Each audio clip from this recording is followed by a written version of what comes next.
bevor ich anfange, will ich euch erstmal etwas geben, falls jemand früher weg muss, was er mitnimmt. Okay?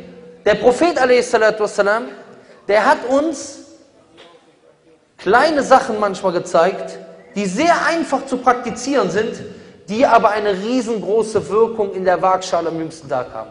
Die von der Tat her eine sehr gute Tat sind, auch wenn sie sehr einfach sind.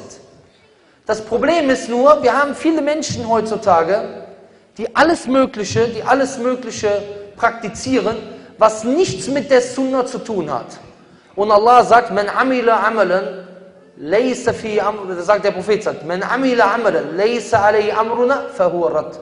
Wer eine Tat macht, für die es für uns keinen Befehl gibt, und dieser Befehl kann in Form von Pflichtbefehl sein oder von Erwünschbefehl sein, dessen Tat wird nicht akzeptiert werden.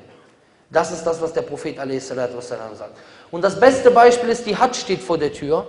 Du siehst wirklich die Leute dort teilweise, die praktizieren einfach nur das, was ihnen gefällt, was sie irgendwo sehen. Wenn sie fragst, warum hast du diese oder jene Tat gemacht, dann sagen sie, ja, ich habe den anderen gesehen, der hat das auch gemacht. MashaAllah. Wenn du dich dann da so hinstellst und dann drehst du dich einmal im Kreis, dann siehst du auf einmal, da stehen dann Leute, die machen so und drehen sich im Kreis. Ein Bruder, der hat mir erzählt, der ist zur Hajj gefahren, der hat an der Tür geklopft. Auf einmal ist er weggegangen, hat er alle gehört, wie sie da geklopft haben an der Tür. Von der Kaaba. Ja? Aber was wir machen müssen ist, und das ist das, was von den Salaf gesagt wurde, ja? Das heißt, Iqtisadun fi Sunnah khairun min ijtihadin fil Bid'ah.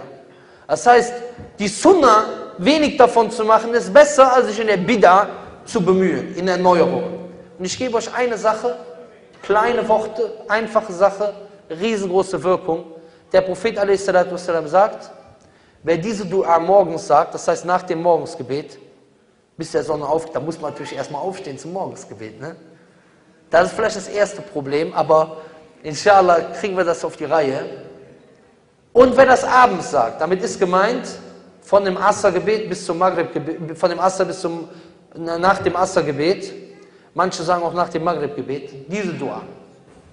Allahumma anta Rabbi, la ilaha illa ant, khalaqtani, wa anna abduka, wa anna ala ahdika, wa wa'tika mastata'at.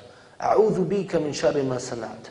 Abu laka bi ni'matika alay, abu bi dhanbi, faghfir li, fa innahu la yaghfiru dhunuba illa ant.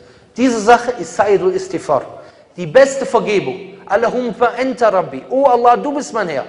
La ilaha illa ant. Niemand hat das Recht, angebetet zu werden außer dir. Khalaqtani, du hast mich erschaffen. Wa anna abduka, und ich bin dein Diener. Wa anna ala ahdika wa'tika mastata'at. Und ich halte mich an deinen Vertrag und an das Versprechen, so gut ich kann. A'udhu bika min sharri ma sanat. Ich suche Zuflucht bei dir vor dem Übeln, was ich gemacht habe. Abu laka bi ni'matika alayya. Ich gebe die Gnadengaben, die du mir gegeben hast, gebe ich zu. Abu bi dhanbi, und ich gebe meine Sünden zu. Faghfir li. So bitte mich, so vergebe mir. فَإِنَّهُ لَا يَغْفِرُ الذُّنُوبَ إِلَّا أَنْتَ. Denn niemand vergibt die Sünden außer dir. Diese Dua. Ja, können wir auch nachher nochmal aufschreiben. Merkt ihr die? Einfache Worte, aber Riesenwirkung. Morgens, abends. Der Prophet a.s. sagt, wer die morgens sagt und der stirbt bis zum Abend, kommt ins Paradies. Und wer die abends sagt und stirbt bis zum Morgen, kommt ins Paradies. Irgendwann müssen wir alle gehen. Irgendwann wird jeder hier sterben. Und wer weiß, wer der Nächste ist, der hier sitzt. Irgendeiner von denen, die hier sitzen, wird der Nächste sein. Keiner weiß wer. Das ist die Weisheit von Allah. Es kann der Jüngste von uns sein, es kann der Älteste von uns sein. Es kann ein Mann sein, es kann eine Frau sein, es kann du sein. Jeder kann es sein.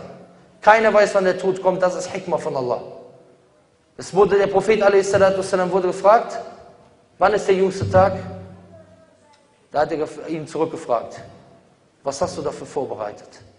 Deswegen frage du dich, was hast du für den jüngsten Tag vorbereitet, falls der jüngste Tag, dein eigener jüngster Tag dich heute trifft.